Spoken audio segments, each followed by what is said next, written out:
வடகிழக்கு மாநிலங்களில் கனமழை பாதிப்பு தீவிரமடைந்திருக்கக்கூடிய நிலையில் இது தொடர்பாக பிரதமர் மோடி அவர்கள் கேட்டறிந்திருக்கிறதாக தகவல் வெளியாகியிருக்கிறது. விவரங்களை செய்தியாளர் ரமேஷ் வழங்கிட நாம் கேட்கலாம். ரமேஷ் வணக்கம். தொடர்ந்து தகவல்கள் என்னவாக இருக்கின்றன, விவரங்களை பதிவு செய்யுங்க. வடகிழக்கு மாநிலங்கள்ல கடந்த இடைவிடாத கனமழை பெய்து வருவது நமக்கெல்லாம் நன்கு தெரியும். குறிப்பாக அருணாச்சல், சிக்கிம், மேகாலயா, மணிப்பூர், அஸ்ஸாம் உள்ளிட்ட பல வடகிழக்கு மாநிலங்களில் கடந்த 29ஆம் தேதி முதல் பெய்து வரக்கூடிய கனமழை காரணமாக பல இடங்களில் வெள்ளப்பெருக்கோடு நிலச்சரிவும் ஏற்பட்டிருக்கிறது. இதன் காரணமாக சாலைகள் துண்டிக்கப்பட்டிருக்கின்றன.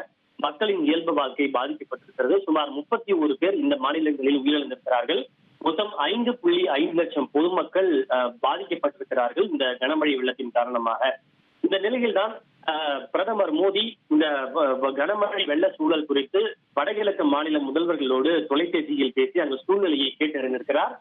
அசாம் முதல்வர் ஹேமந்த பிஸ்வா சர்மா, சிக்கிம் முதல்வர் பிரேம் சிங் தமான், மணிப்பூருடைய ஆளுநர் அஜய் பல்லா ஆகியோருடன் தொலைபேசியில் பேசி அங்கு நிலவக்கூடிய தற்போதைய சூழ்நிலையை அவர் கேட்டறிந்திருக்கிறார். மேலும் தங்களால் இயன்ற அனைத்து உதவிகளையும் வழங்குவதற்கு மத்திய அரசு தயாராக இருப்பதாக அவர் தெரிவித்திருக்கிறார்.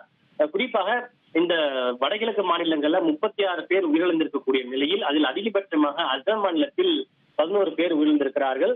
அதே போல சிக்கிம் மாநிலத்தில் 3 பேரும், அருணாச்சலில் 10 பேரும், மேகாலயாவில் 6 பேரும், மிசோரத்தில் 5 பேரும், சிக்கிமில் 3 பேரும், திரிபுராவில் ஒருவரும் உயிரிழந்திருக்கின்றனர்.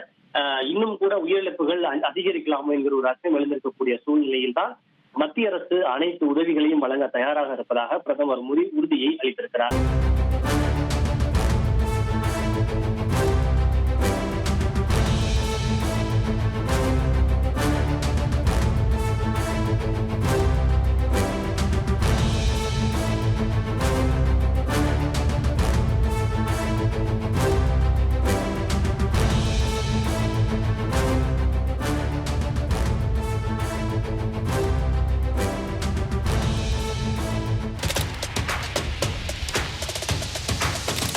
அதிமுக்கிய விவரங்களை அனைவருக்கும் புரிய வைக்கும் பாட்காஸ்ட்.